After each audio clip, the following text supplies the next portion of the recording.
Good afternoon or good morning, depending on where you are in the world, and welcome to the this latest in the Water Loss Specialist Group webinar series. I'm Mark Nicol. I'm the Managing Director of Nicol Consulting Services and part of the IWA Water Loss Specialist Group Management Committee here in Asia. And this webinar today, we have a very interesting topic being presented by Gary Wyeth. Gary is the CEO of Wyeth Water Consultants. He is also the secretary of the Water Loss Specialist Group. So it's great to have Gary here to share with us today. And Gary's topic is titled An Idiot's Guide to Completing the WB-EasyCalc. Gary and I discussed this and thought it would be a good way to share with everybody, those that don't know how to complete the EasyCalc. So Gary's going to go through this. I see people are doing this already, but please do put where you are in the world into the chat so we can see where everyone is in the world. And also, if you have any questions, please do put the questions, and then at the end we'll answer questions to everyone. So without further ado, I will pass over to you, Gary, to start your presentation. Thank you. Yeah, hi, thanks Mark for that. Yeah, as Mark said, we're going to be looking at the Idiot's Guide to WB-EasyCalc. I was in a meeting a few weeks back with, I think it was Stuart Hamilton, and he was saying that not enough people are using the EasyCalc, and maybe that's because they don't really know how to fill it in properly. So what I'm going to be doing today is going through in two sort of ways. First of all, I'll be doing a quick PowerPoint presentation. And then what I'm going to then do is go live into an Excel spreadsheet just to show you how easy or also how complicated you can make the EasyCalc calculations. So first of all, it's a simple question which we ask almost everybody is, what is non-revenue water? And non-revenue water is a fairly simple calculation. If you take the system input volume into a water supply system, which is generally flow meters at your water treatment plants, you can then measure how much water has been treated and is going into that network. Then at the same time, we tend to have a series of customer meters that are actually metering the consumption that the customers are using. And different utilities will read those meters on a different frequency. Sometimes it can be monthly, sometimes quarterly, sometimes yearly in some places. There's also new digital metering, which enables more frequent metering of flows, consumption flows, so that you can even get hourly and daily patterns. But whatever your meter reading profiles, it's a pretty simple formula of the NRW being the system input volume minus your billed volume. So it's money that you're spending on treating water and pumping it minus the volume or the money of water that you're getting back to selling to the customers. And it's that difference that we're worried about, that non-revenue water. So I think a lot of people can actually look at that calculation and say, okay, I can easily look at my non-revenue water volume. But what's important is that non-revenue water is made up of a number of different components. And this is where the water balance comes in. And so what we're looking to do is to say, okay, we have our system input volume on the left. We have our billed consumption at the top here, and this enables us to then calculate our total non-revenue water. But if you look in this column, you can see that that non-revenue water is actually divided into a number of different components. We have our unbilled consumption, metered and unmetered. We have unauthorized consumption or legal connections, theft. We have customer meter inaccuracies, and then we have our real losses. Often this is the big one, but sometimes that's because we don't assume, or we don't calculate these components accurately. Now, EasyCalc is software that I'm going to be going through today. Water Balance WB-EasyCalc. It's a free software and it runs off of Excel, as you'll see in a minute.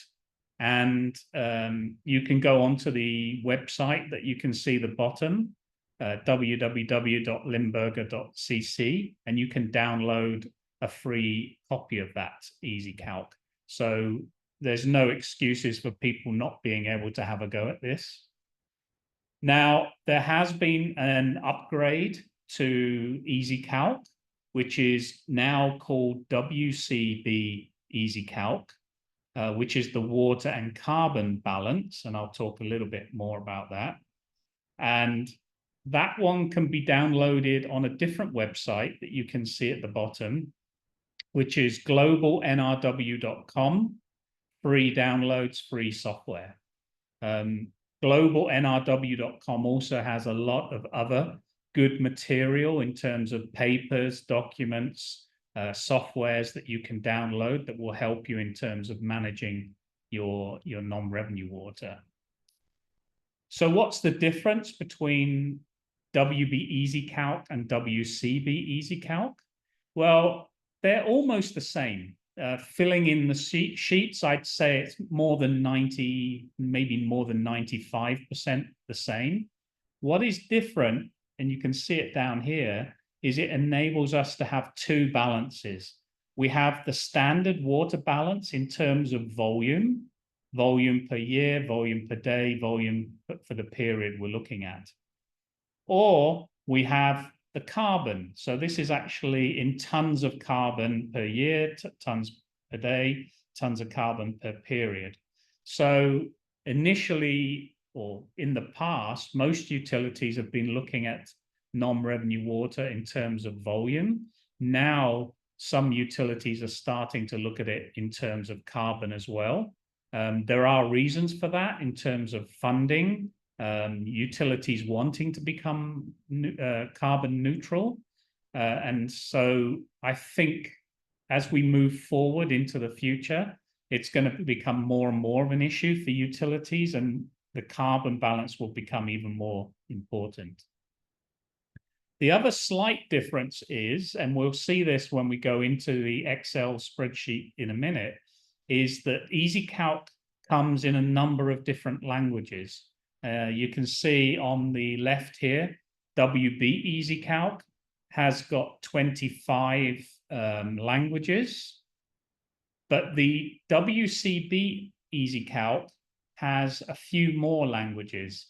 I'm not exactly sure how many more, but I think it's about maybe 30. There's a Polish one that's got a 30 there. So there are a few more new languages that have come along that have been updated to EasyCalc. If you don't see your language in there, then Dave Pearson, who is taken on the task of updating WCB-EasyCalc now, he would be willing to work with anyone who would like to look at putting a new language in there for your own country. But those are the two main differences between WB-EasyCalc and WCB-EasyCalc. So the way that we do the water balance is we start off with the system input volume. Then we move to the billed consumption. So that then enables us to measure our non-revenue water in terms of a volume. Then we can go down for our different components. So we can make an estimate or a calculation of our unbilled consumption. Then we can make an estimate of our apparent losses, unauthorized, and our customer meter inaccuracies. And then we call this the top down, which means once we've put in our accurate billed consumption and then we've deducted our estimates of unbilled consumption and apparent losses, we actually then have a volume of real losses. So the real losses is something that falls out once we put all the other information in there. So without further ado, I'm actually going to now stop sharing this presentation and I'll go into the Excel WB-EasyCalc and show you how we would fill that in.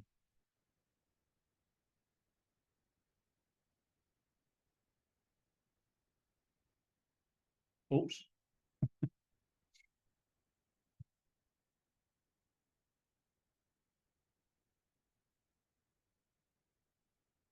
Can you see the EasyCalc now?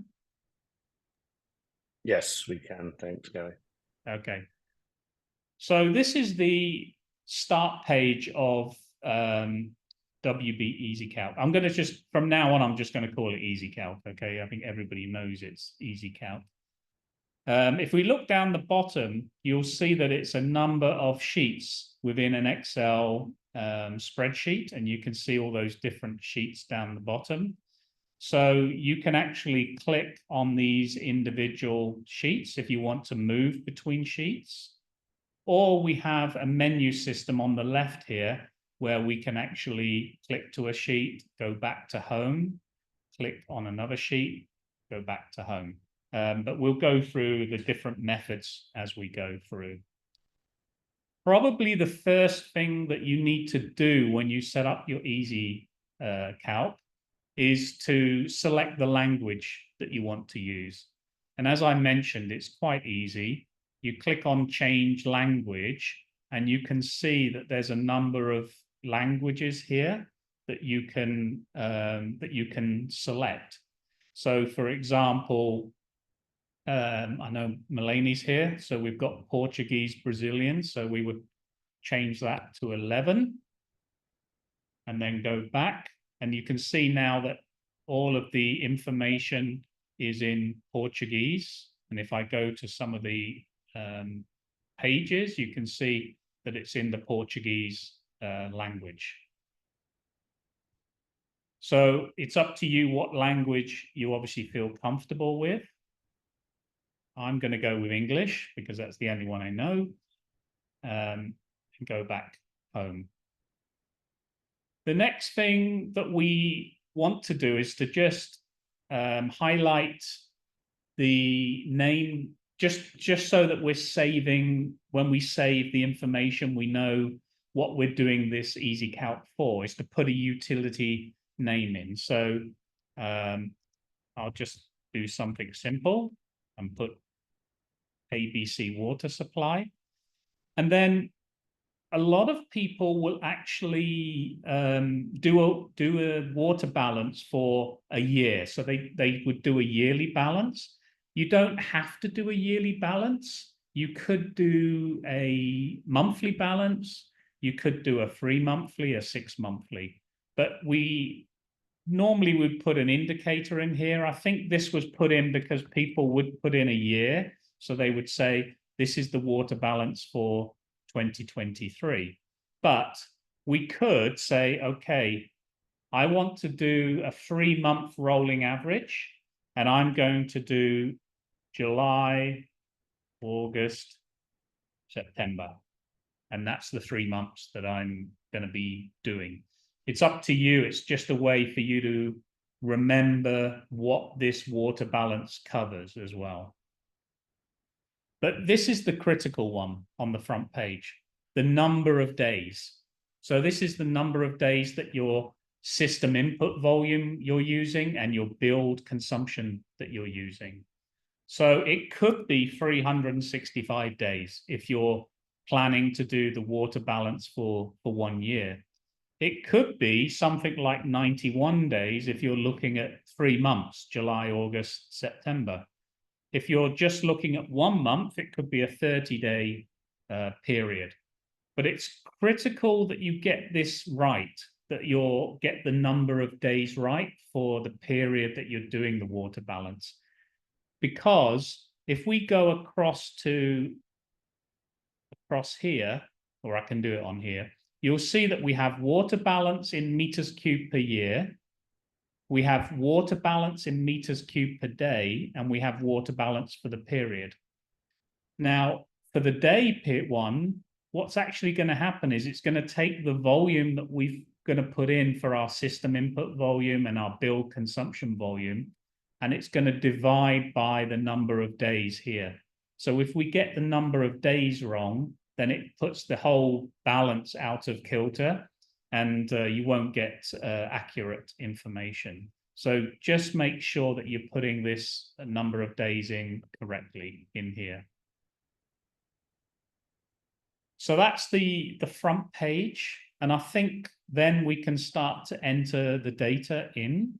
So the first one that we would look at now is the system input volume. So if I click on system input volume, you can see that we've got a long row of lines here. And you can enter in as much information as you want in terms of the volume. So for example, if you look here, you see I've put in 3 treatment plants, WTP 1, 2, and 3. So I could put in here like different volumes for those treatment plants. And it would go in like that.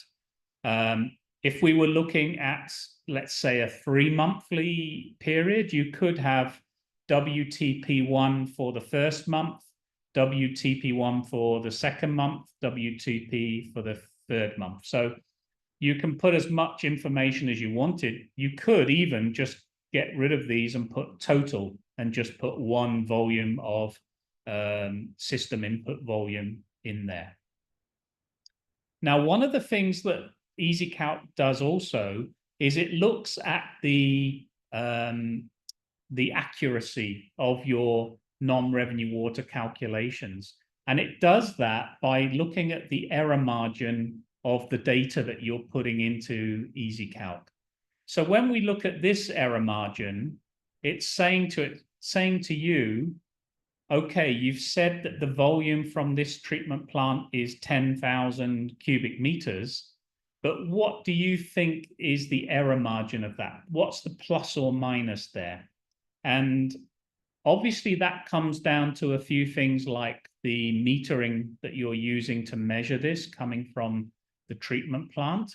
Are you using mechanical meters, electromagnetic or ultrasonic meters, or in some cases, is the meter missing and you're making estimates maybe on pump hours or something like that?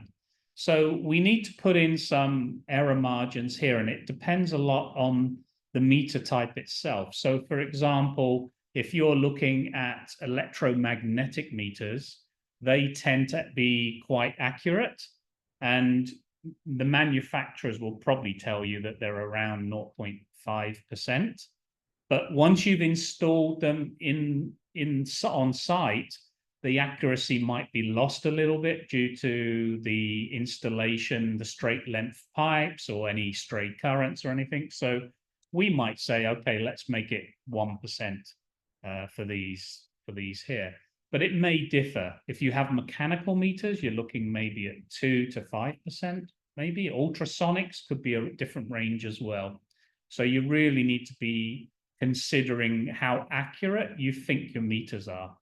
Another consideration for your meter accuracy is age of the meters. If your meters are, less than 5 years old, then obviously they're going to be quite accurate.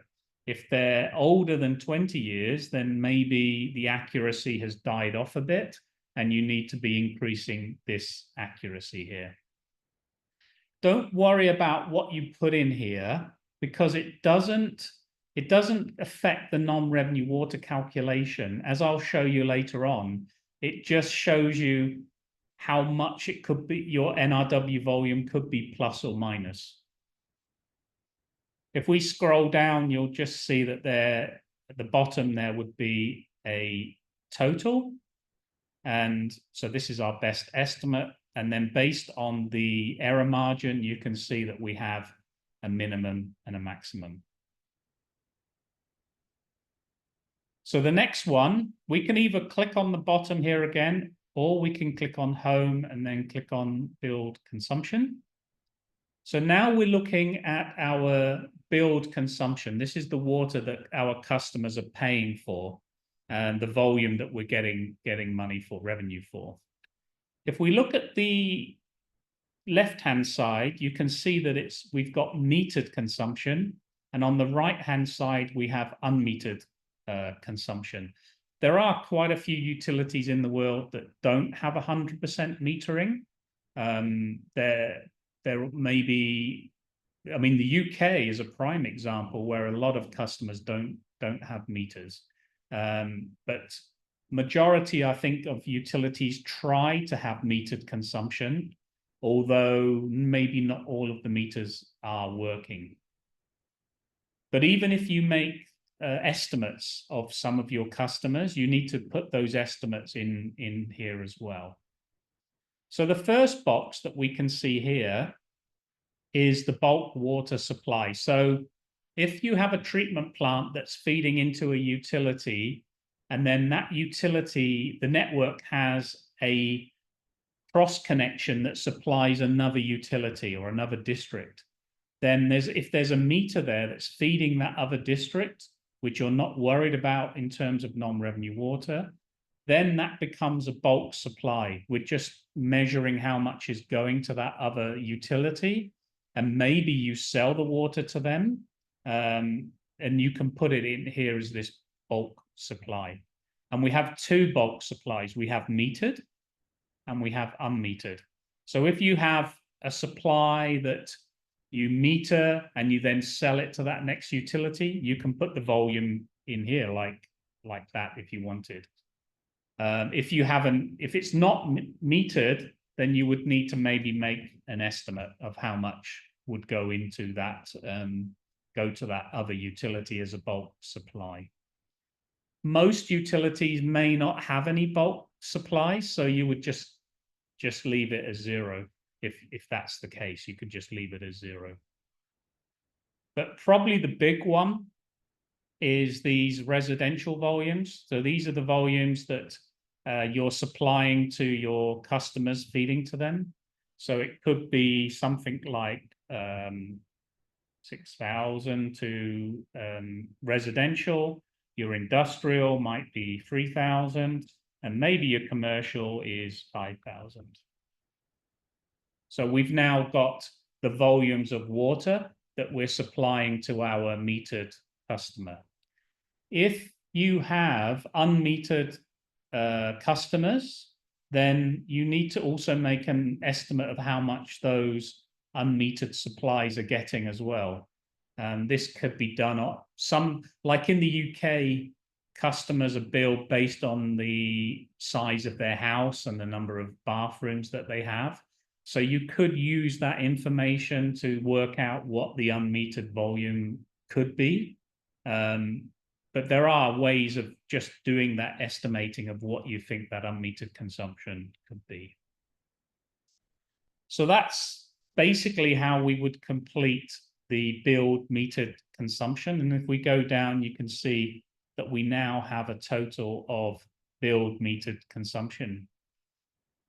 Now we could stop there. If I go to the water balance in meters cubed per day, then you'll see that we have system input volume over here. We have our billed authorized consumption, and we already now have a non-revenue water figure of 167 meters cubed per day.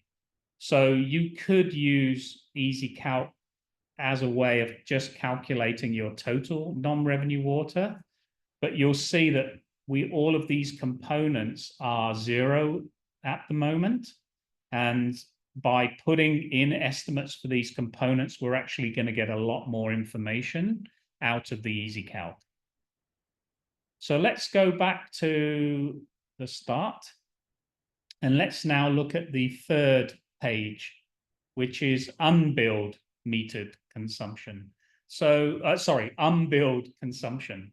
And once again, this is split into metered consumption and unmetered consumption. There are most utilities will have some unbilled consumption. I'm working in Australia at the moment, and even those utilities have got unbilled consumption, mainly for their offices, which have a meter, but they don't bill themselves. And that's okay, as long as you account for it in something like EasyCalc. So it could be that the water utilities offices are actually using maybe 100 cubic meters a month for their toilets and the kitchens and stuff like that.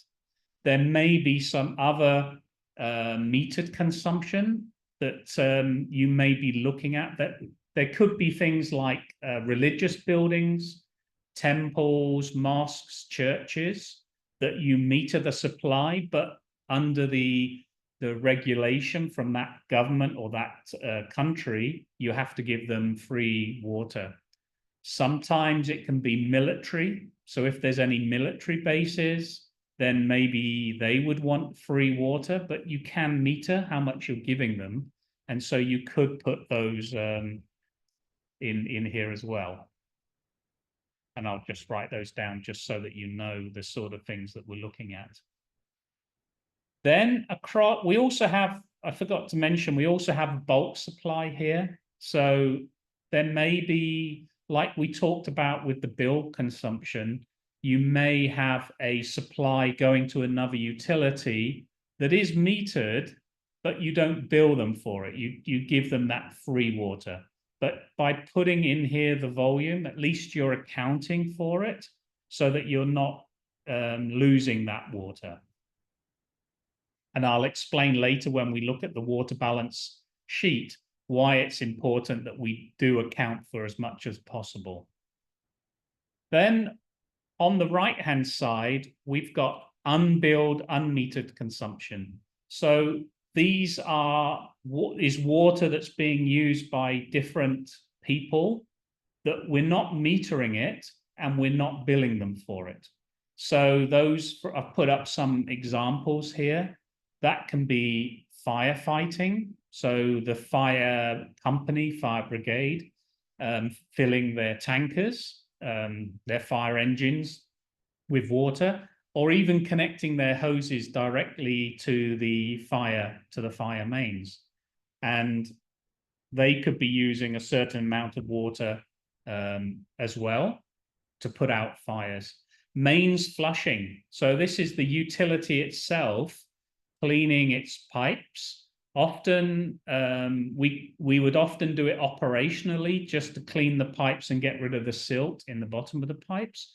But often a major volume is when we do pipe replacement and you install a new pipe and then you have to do a pressure test of that pipe and then you have to flush that pipe to clean it before it goes into supply. And that can often be a huge volume of water that's going in there. So I'll put in, 500 cubic meters for that. There are also a number of utilities around the world that have tanker filling stations.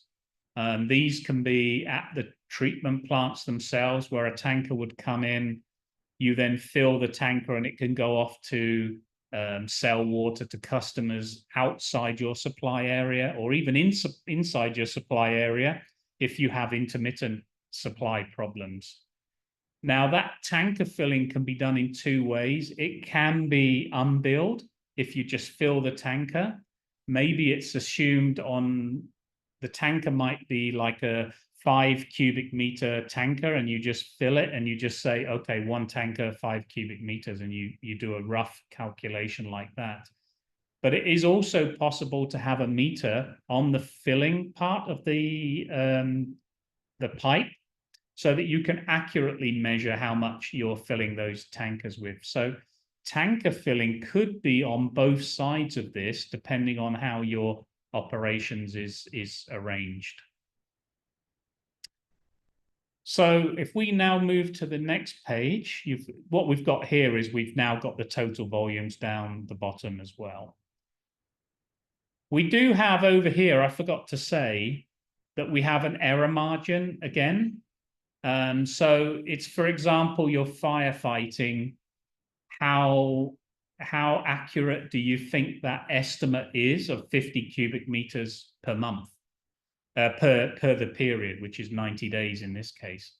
It could be that we think, okay, 50 cubic meters could be plus or minus 50%, because we don't accurately know how much the fire company are taking, and it could easily be as low as 25 or as high as 75 cubic meters. The same for mains flushing. The volume that we estimate for our mains flushing may have an error margin as well. Maybe we would put in there something like 25%, because we're not sure how much how good our operational staff are at estimating that mains flushing volume. Don't worry about the error margins at the moment. I'll come back to them later, just to show you what sort of effect they do have on the total balance at the end. So let's move to our unauthorized consumption. So this is actually theft. People stealing water or using water illegally. This is probably the most difficult page for us to fill out, because obviously if we do have illegal connections in our network, we don't actually know where they are and we don't know how much they're taking. So we have to sort of estimate what we think is out there in our network. And what I've found is the easiest way is to work off of illegal connections from the past. So if you know roughly how many illegal connections you discovered in the previous year, then maybe you would use that. You could use that as a sort of benchmark for putting it in here.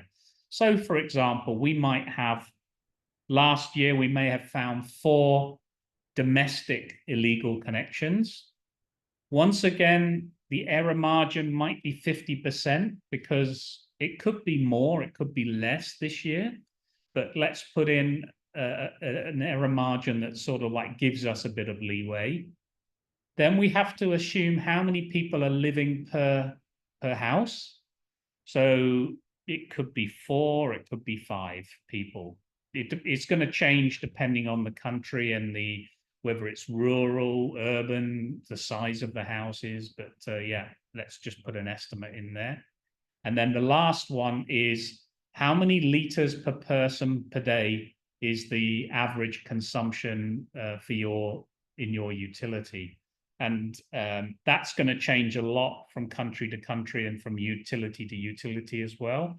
I know some, like I've been working in Laos, that are below 100 liters per person per day. I know in Malaysia it's above 200. So let's put in something in the middle, and let's put something like 160 liters per person per day. And we can now see the total volume of water that could possibly be taken illegally within our domestic network. We also have a similar line here for illegal connections others. So this could be industrial or commercial that could go in there. And you can make an estimate similar to what we've done here in terms of putting the number in and putting an error margin in, and then roughly how much we think they were using, consumption that they took, like that. There's another one for meter tampering, such as bypasses. People sort of we used to have a lot of problems with people putting needles and magnets into the meters. That's less of a problem now because the manufacturers have sort of made it more difficult to tamper with meters. But it is in here if you do have that sort of issue in your utility. Then at the last part, we have actually individual lines. So if, for example, you do have a specific customer that you know is taking water illegally, but maybe it's under a court case at the moment and you can't actually stop them or something, you can actually put them in as a line here to say, okay, this is what it is and this is their consumption, and it comes as a total. And once again, it comes now with a best estimate of how much water we think we've got being stolen within our utility. But like I said, this is probably the one that's the most difficult to assume and the most difficult for people to put in here. But don't worry about it too much, because of the volume we're looking at is relatively small compared to the total system input. The next page that we're looking at is metering errors. Now, this is how accurate your meter fleet is. So utilities can be many different sizes, and you can have anywhere from a few thousand customers up to a few million customers. And so what we're looking is to try and estimate what is the accuracy of your meters across that entire meter fleet. And if you look here, you can see that we've got two options. We've got option 1 and we've got option 2. So option 1 is to basically just give our meter fleet an average under registration for the entire meter fleet. So we might say, okay, our meters, we feel that our meter fleet is 4% accurate, and we might put in 25% error margin, which means it could be 3%, it could be as high as 5%. And that then gives us a volume of our meter under registration volume there. Some utilities, I think there is, when the IWA developed this spreadsheet, did the water balance, sorry, not this spreadsheet, the water balance, they set a number of standard figures. So for meter accuracy, it was 2%. And a lot of utilities will actually follow that 2% now and just say, oh, my meters are 2%. It's actually standard in many countries as well. Like the Australian Water Association has taken the IWA standard numbers and said that's the standard numbers that we ought to say ought to go in here as well, 2%. So most Australian utilities will use 2% as a standard meter error. But what is better practice is to actually do some meter testing. So you take a sample of your meters out of the ground, you take them to a test lab, and you would test those sample meters, and you would then get an idea of how accurate your meter fleet is, and you could then put that in as a percentage. Now, option number 2, if we were to change that, is to actually then look at your different meters, because a lot of utilities will have different types of meters. You may have different brands. So you might have brand 1, brand 2. Even your larger meters might be a different brand as well. So you can, and they would all have different accuracies. So maybe one has 1%, one has 3%, and this one has 5%. And you would have to put in the volume for each meter. So it starts to get a little bit complicated now, because you need to now know your billed consumption for each meter brand. You also need to know the accuracy for each meter brand and maybe size. So generally, most people, when they start doing this, will just say, okay, let me put in an average accuracy for my entire meter fleet. And so you would see here we've got 4% with an error margin of 25%. We've also got here the metered bulk supply, what we talked about.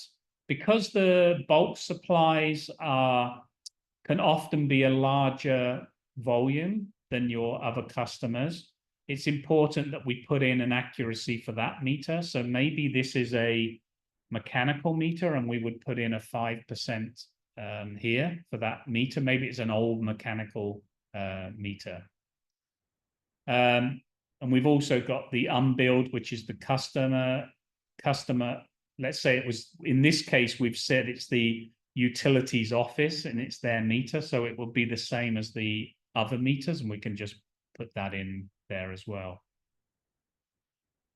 Now, the last bit is a bit controversial because it's all about the corruption from the meter reading practice and the data handling. So in the past, what people used to do is they would basically go around with a piece of paper, they'd write the number down, and then they would go back to the office, and that number would be transcribed into the computer system, and then the bill would be printed. So there was room for data handling errors, so that numbers could be mistyped or miswritten. So there could be errors that we would get here. Also, where you had some corrupt meter readers, they could also go to some customers and say, okay, you give me some money and I'll underread your meter. So it was an issue. It was an issue, and it is still an issue in some places, that you would need to put in here an estimate of what you think the underreading is. It can be very difficult because often those meter readers are working for the utility and your colleagues within the utility.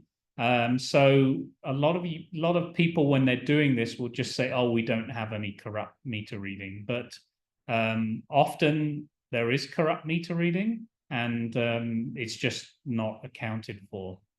Of course, nowadays, there's a lot more automatic reading. So there's handheld meter reading devices where the meter reader types into a handheld computer. And so it's more difficult for them to make the number up, because the computer knows what the historical consumptions are compared to a piece of paper. And then we also have automatic drive-by meter reading now, and also over the radio signals or telephone signals to get back. So data handling and corruption in meter reading is getting less and less, but it is still out there that you need to be aware of.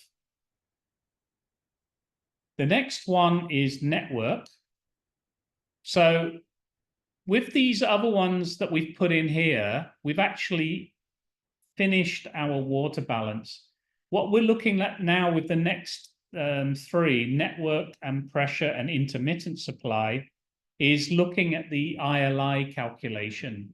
So what the information you put into this network page won't have an effect on your non-revenue water balance, but it will have an effect on your unavoidable annual real loss calculation, and then that's what your ILI is worked on.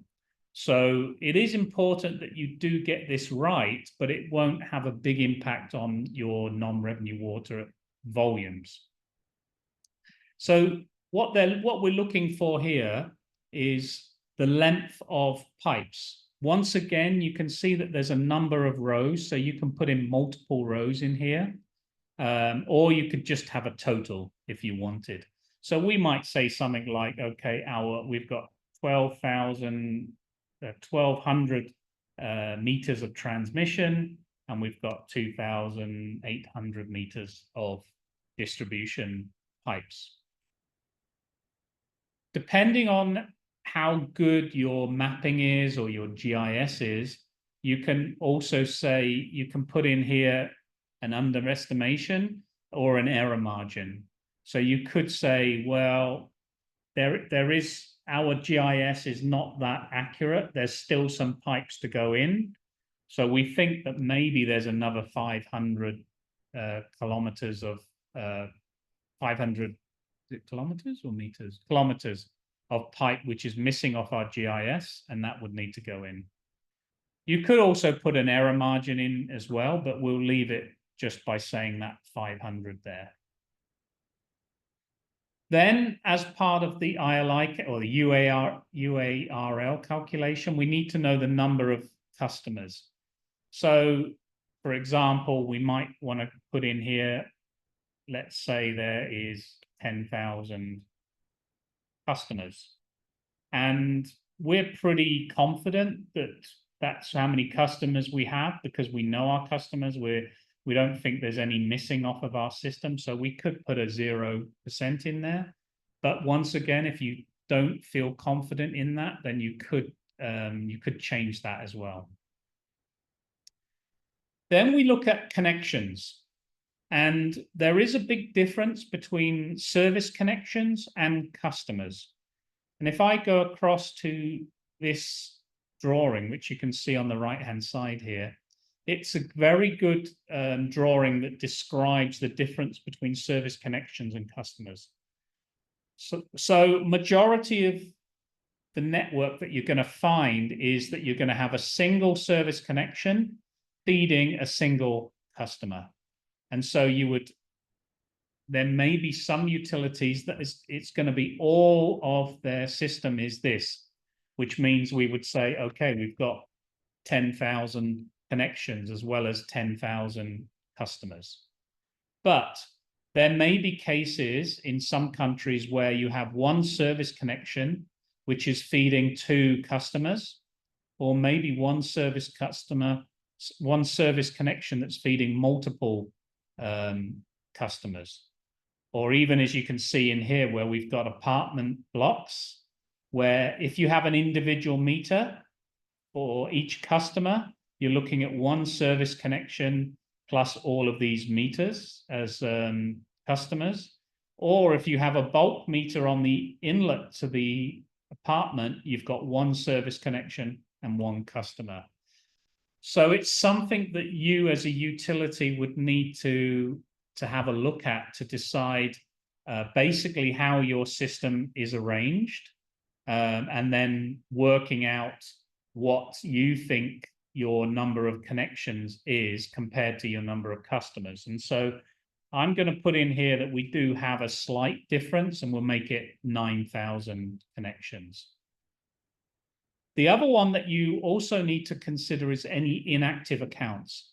So, because what we're looking at with the UARL is we're looking at leakage from a service connection. So all of the service connections will be leaking, even if there's a property where they've been cut off or the customer has left the property and they've closed off their account. You're still going to get leakage in that service connection. So there may be a few of those that are in your network that we can put in a figure here. The other key one for your ILI calculation is the average length of service connections, which is from the main pipe to the property boundary or the customer meter. So it's that length, the average length of your service connection. From what I've seen when I've been working, majority is something like 4 or 5 meters. But you can put in here, once again, you can put in an error margin of maybe 25% here. There may be some utilities, especially if it's more urban, where it's shorter, because the distance from the main to the property is a lot shorter.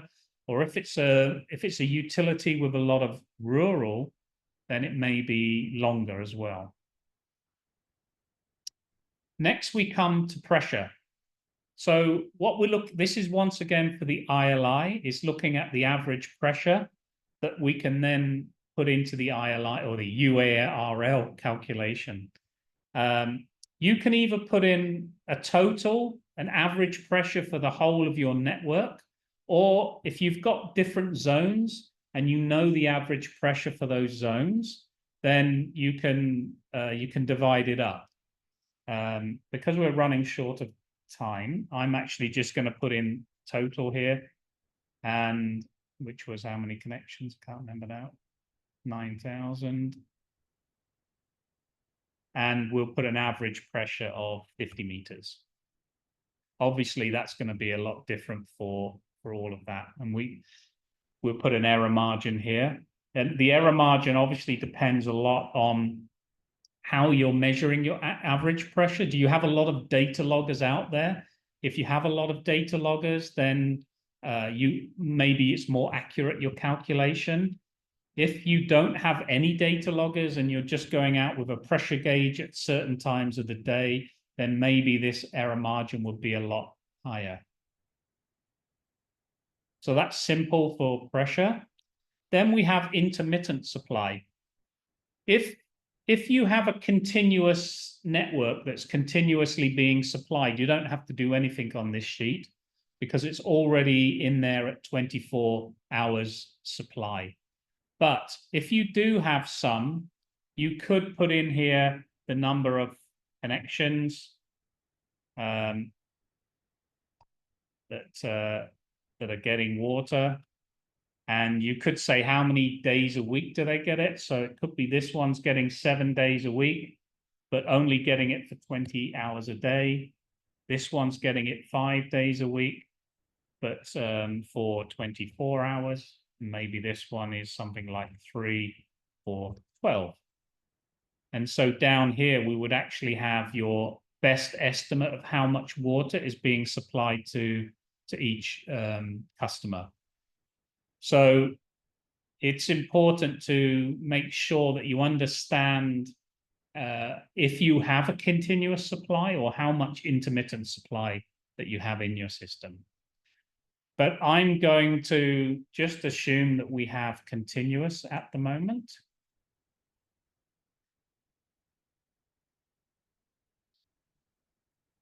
And then the last one is the financial data. Once again, this doesn't affect the water balance. It doesn't affect the UARL, but we do have some performance indicators on finance. Currency, you can put whatever currency you want in here. If you go Thai baht, it goes down. If you have ringgit, Malaysian ringgit, it goes down. If you have US dollar, it then goes down. The two main ones here are your average tariff, which let's say it's 1.2 US dollars. Sorry. Yeah, 1.2 US dollars per cubic meter. And then you've got your variable production and distribution costs, which is how much does it cost you to treat your water and to pump it around your network. And so we would need to put in a unit here per cubic meter. Let's say I put this in. The first thing that I would look at when I look at that is I would say to a utility, okay, so the money you're getting from your customer is less than how much it's costing you to actually treat and pump the water. So you're making an operational loss already. And a lot of utilities know this. They know that they're not basically not full cost recovery, but there's not much they can do about it because their tariffs are being controlled by governments or other factors. But it could be that their variable costs are actually under the tariff, which means that they're actually going to be making a small profit, which can be reinvested back into the utility. If we go down, you'll see that there is a page, a space here for volume, which can be sold to existing or new customers. So if you already have your network and it's continuous supply 24 hours and you're already supplying to everybody in the city, this you can't expand anymore. But if, for example, you had intermittent supply and you said, okay, if I can reduce my leakage, I can actually then sell that water to more customers. I can give other customers a longer supply period. Then you could put in here a volume of how much it could go up. And you can see here that this is the total real loss volume. So it's basically thinking, well, how much could I sell if I was to increase my supply, or maybe I was to start supplying to some new customers? It could be that I put 50, 30, 40, 50. I'm going to leave it 0 because we're assuming we have a continuous supply here. And the last element is the total annual operating cost of the utility itself, because this sort of tells, it's sort of a comparison of how much you're spending compared to how much you're losing. So we could put in here, I'm guessing now, so this could all come out wrong, but let's say $1 million. And that's it. We've now inputted as much information as we can do into the different sheets. It's fairly simple. There are a few pages where a little bit difficult, but it's just compiling all of that information together. So now we can actually go to our water balance. So let's look at water balance in meters cubed per day. You will also see that we do have per cubic water balance in the period of 30 days. And we do have in a year how much there is in a year, but we'll look at it in a day. So now we can see that we have our system input volume, which was 800 meters cubed per day. We have our authorized consumption of 633. So that means now that we have non-revenue water of 167 meters cubed per day with an error margin of 2.8%, which is pretty good. That means that we're pretty good at calculating our non-revenue water total there. Then what we've done is we've broken it down into components. You can see we've got unbilled metered, 3 meters cubed per day. Unbilled unmetered, 18 meters cubed per day. We've got theft, 3 meters cubed per day. And we've got our customer meter inaccuracy, 28 cubic meters per day. So that now leaves us with real losses of around 113 meters cubed per day. And that we've now can say, okay, real losses are still our biggest issue, but it's something we can deal with. Now, a lot of people, when they're doing the water balance, they underestimate these elements here because they just don't think that they have a problem with a lot of their meters, or they don't think they have a lot of theft. And what all it does is by underestimating these, it causes your real losses to go up. And I'll show you what I mean by that. You can see we have total NRW 167. We have real losses 113. If I go across to, let's say, metering errors, we put in 4% for our metering errors, but we're now going to change it to 2%. And by changing it to 2%, if we go back to the water balance, you can see now that the customer metering volume per day has gone down and our real losses has gone up by 10 cubic meters, even though the total NRW has stayed the same. So all you're doing by underestimating any of these elements is you're just moving the non-revenue water between components. And in reality, you've now got 123 cubic meters per day of real losses that maybe you send your leakage teams out to look for, and the leaks aren't there because it's actually in here and you've underestimated it. We also, let's go back to metering errors. I'll change that back to 4%. We also talked about the error margins. So it could be that we think that this is actually 50% rather than 25%. And you can see, again, it hasn't affected the volumes. We've still got that 28 and 113. What it has affected is the error margin, this error margin percentage. So by adjusting the error margins, you're not adjusting the volume of non-revenue water in your water balance. You're just affecting the error margin that you've got here to just tell you, okay, we need to do some meter testing of our meter fleets to try and get that error margin more accurate so that we understand our error more accurately. The last thing I want to look at is there's another page across here, another sheet called performance indicators. And so this now gives you a lot more information on the performance within your water balance. So the first one is level of service. So we have here your average supply time, and we have the average pressure. Not surprising, because that's what you put into those sheets. So no surprises there.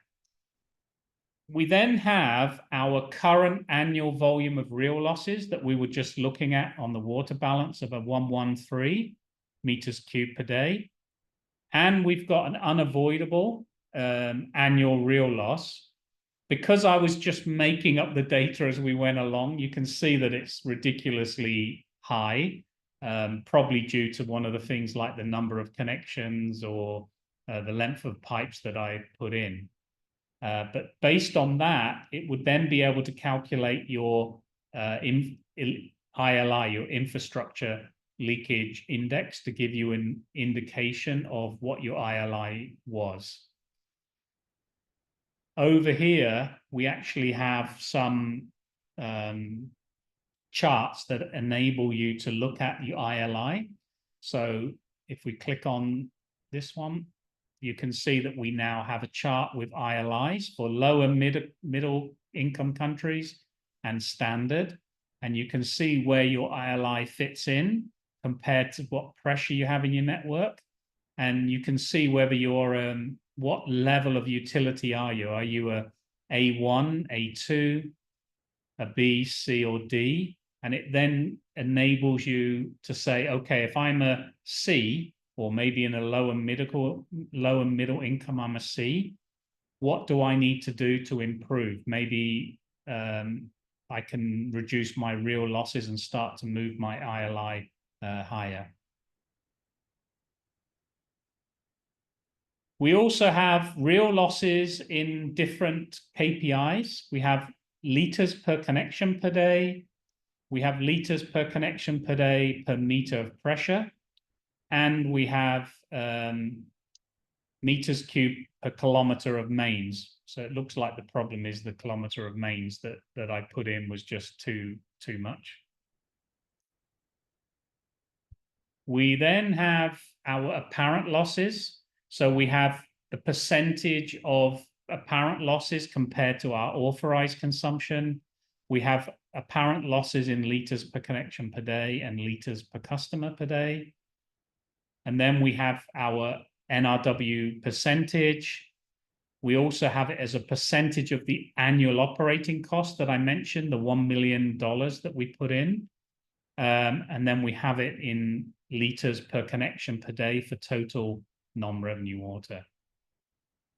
So that gives you a basic overview, I think, of our EasyCalc software and how you can undertake your water balance.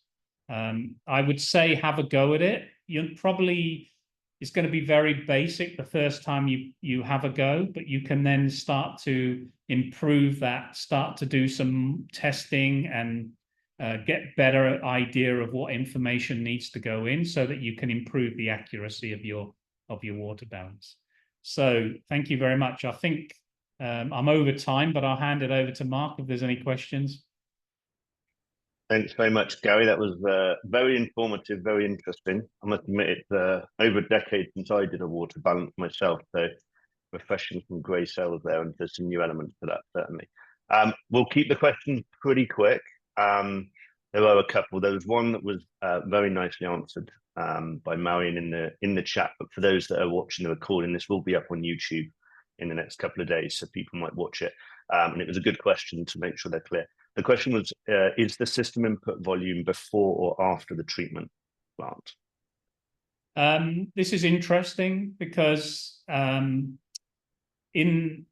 generally, when we talk about non-revenue water, we talk about losses being in the system from the meters on the outlet of the treatment plant to the meters at the customers. But there are some countries now, and I'm thinking Australia as a case, that are now looking at water treatment plant losses as well. So they're looking at the raw water meters to the customer meters. And so we don't have an element of water treatment plant losses in EasyCalc. So for EasyCalc purposes, I think we have to start using the system input volumes on the outlet of the treatment plant. Okay. The couple of questions, are error margins ever attributed to billed and unbilled meter consumption? Are they similar to the SIV metered volumes? So there aren't error margins in the billed consumption, mainly because we have the meter accuracy sheet.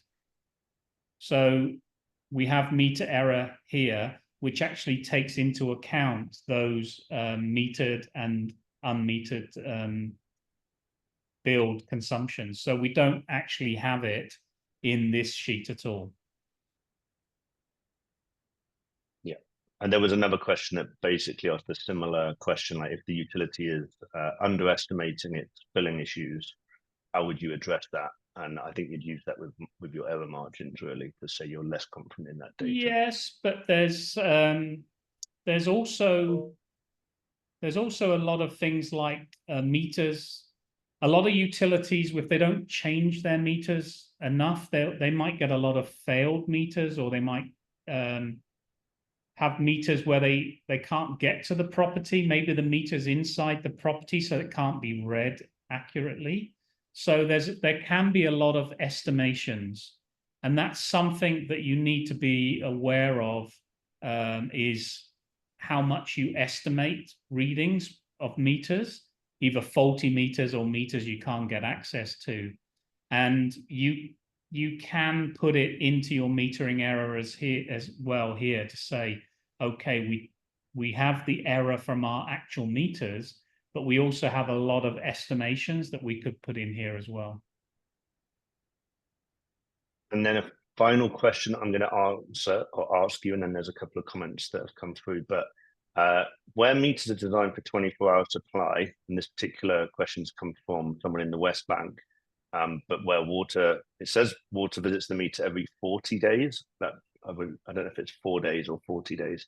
How does that affect the accuracy of the meter, and how would you account for that? That's a good question, and I'm not an expert on meters, but if it's 40 days, then with no water in the meter, I can see problems with the meter seizing up. And then once it starts up again, the sediments would have got into the meter, especially if they're mechanical meters, got into the moving parts, and they've hardened. So that could be a big issue. And what I would say is meter testing, to take some of those meters out and to get them into a lab and start to test them to see what sort of accuracy you're getting across different ages and different brands of meters. That's really the only way to know what your meter fleet accuracy is. And yeah, thanks, Gary. That's good. And that's where the benefits of the IWA Water Loss Specialist Group come, because there is actually someone who's commented in the chat already from WRC who offers services to help with meter testing. So if people want that help, then that's there. But also there was some comments. Jersey in Poland was talking about exchanging experiences and ideas on this, and a few other people showed interest. And Stuart Hamilton, who's the chair of the Water Loss Specialist Group, has rightly highlighted that we have a specialist group looking at this in KPI initiatives. And actually the next webinar next week, it's a good pitch for the next webinar, will be presented on that topic next week. So please do join that. There was also a request from someone who joined late. Will there be a recording? And the answer to that is yes. We have a YouTube channel. There are around 100 videos there now, and I'm actually compiling those at the moment, and we're going to create some playlists and things. So please do, we'll get this one uploaded as soon as it's ready. So within the next 24 hours, hopefully you'll see that on our YouTube channel. And please do, if there's more comments, reach out to the management team, Gary himself, or any of us. And please do feel free to write comments on the YouTube videos as well, because we can come back. And do sign up to our now bi-weekly newsletter, which will share a lot more information. I think we'll stop it there because we're a bit over time. Thanks everybody for coming. We've had a really good audience, and thanks very much to Gary for sharing this with all of us, and look forward to seeing you all on the next webinar. Thank you very much.